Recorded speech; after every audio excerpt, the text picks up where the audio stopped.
I'd like for someone to correct me if I'm wrong, but I think this Crimson Desert situation is a very interesting one to take a look at. Now, we were not fortunate enough to see the moves that PlayStation was making in the background when it was able to lock down Stellar Blade. We didn't see the moves that we're making when it was able to lock down a game like Rise of Ronin and even the Final Fantasy games. However, with this particular game, the news and the reports that are coming out of PlayStation trying to money hat the game and the deal being refused has shed light on something that I've always thought about as a problem in the gaming industry. Some people have said they're not really, in a sense, perturbed by it. And I understand it's your choice to be able to look at it from your perspective. However, I think there are fundamental issues with a game publisher going out of its way to pay for games on another that's made by another studio to block it from going to its competitor. Now, Xbox supposedly themselves did this a lot in the 360 days, which I believe they reaped the rewards in their Xbox One days for the scummy practice, because it probably put them in a place where they thought they were invincible. Pretty much money hatting games, playing tit for tat with PlayStation, and by then PlayStation was in a sense building its own studios up. Fortunately for them, PlayStation went overboard and tried to money hat the Starfield game, which made them acquire Bethesda, and then overall Activision was trying to take away the Call of Duty game for them if they didn't give a bigger profit share. So they intended to pretty much stop this and close the bleeding by buying both publishers. Now, this is probably a thing that was of benefit to them because in the last generation, they stopped the money hatting and they were trying to kick off the ground with their own studios, but their studios were still young. For the most part, were already behind the curve. And one thing that I think is very interesting as well here is when you actually think about it and look at it, this Crimson Desert game is nothing peculiarly from a technical perspective challenging when compared to any other game that PlayStation has made in the past. This is a game, and I hate to be the one who breaks it, that is too easy for PlayStation to make themselves. I mean, am I the only one that's going to actually, point this out here to everybody to see? Like, what is, and I'm not, no shades to the developers making the Crimson Desert game to Pearl Abyss, not saying that your game is not a magnificent game, not saying that your game is not an impressive game. I'm just saying that from the technical expertise, from the financial capabilities, from all of what PlayStation has available to it, including having access to marketing and all sorts of different methodologies of getting a game out, PlayStation could make a game like this, hold it down and lock it as an exclusive, and give it to its own audiences.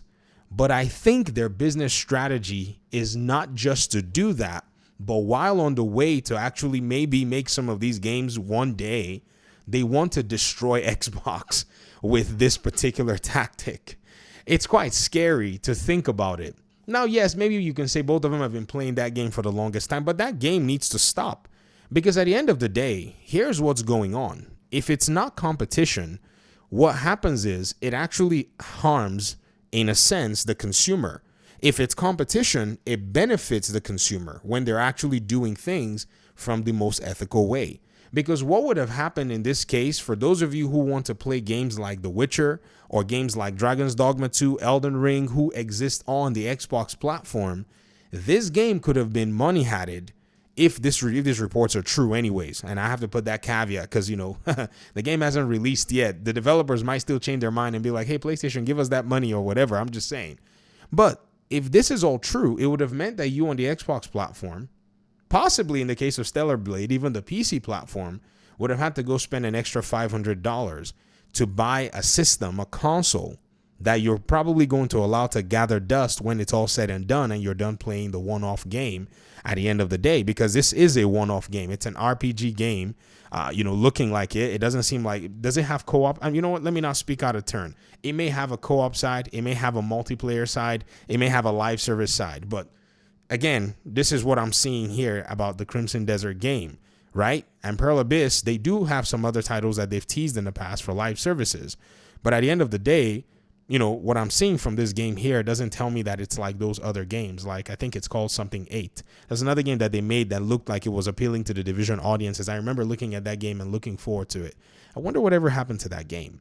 But when I look at the PlayStation library and the PlayStation capabilities and look at what PlayStation developers are pretty much capable of making, it's a little shocking to me that they would bother to actually have to go to, other developers out there to try to actually lock down their games.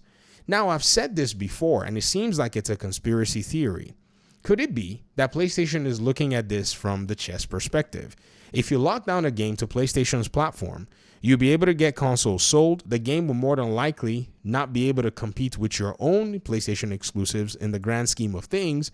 And so, yes, you're fine gaining console sales while their brand is pretty much still stifled so that your own brand, PlayStation, can go anywhere that you want it to go, aka PC.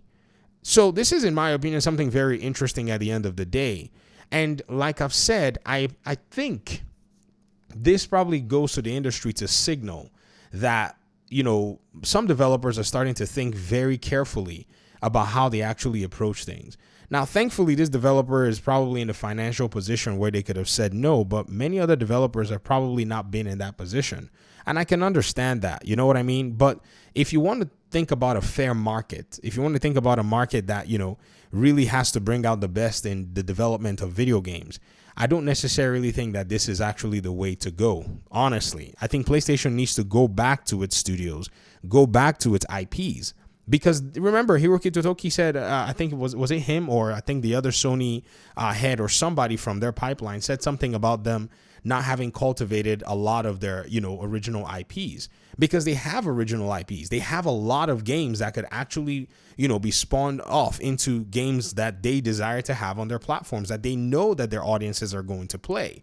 So why not make those games? Granted, those games are going to take time to make, but where have they been all these years? Like, we can't say, oh, well, it takes a long time to make a game like Crimson Desert, so, they have to go out there and money hat the game. What kind of a publisher are they if they can't necessarily nail down a video game that is in this genre of games to diversify their portfolio? And I think Xbox, fortunately for them, has put themselves in a very interesting situation. And a game like Fable, if it doesn't go through the craziness that, a lot of these games are going through these days, is supposedly, designed to fit into this category. But we're about to see how this all plays out. I think Dragon Age Veilguard is going to teach the, the medieval action RPG developers exactly what gamers feel about the games that they're making. That game, man, I am so shocked as somebody who, I tried to play the Dragon Age, I think it was Dragon Age 3 game or so. I'm shocked as to how big that fandom was compared to what we're seeing now with the Veilguard. But we'll let that game come out and we'll let it speak for itself. So at the end of the day, this whole Crimson Desert thing to me is just a little shocking. Can't believe that PlayStation actually wanted to go make, a deal to lock down a game that it could easily make from any of its studios. Trust me, they decided, guys, Naughty Dog AI, really cool, intelligent, brilliant AI, Naughty Dog. Like, I don't know if some of you know, the very first time I picked up Unreal Engine to actually learn, the developer's YouTube videos that I watched, the guy was so talented, he stopped making his videos because he got a job at Naughty Dog. That's who I got the opportunity to learn from. That's the Naughty Dog, ladies and gentlemen. So I'm thinking to myself, like, yo, what is so special about this game that their studios can make it, and what have they been doing with all their funds? So I think this is the inadvertent effect that this has had on, PlayStation players as a whole. I'll rest my case here. Let me hear your thoughts in the comment section. Thanks so much for watching the video. Appreciate you guys' time and audience. Hopefully we'll talk pretty soon in another one. Peace out.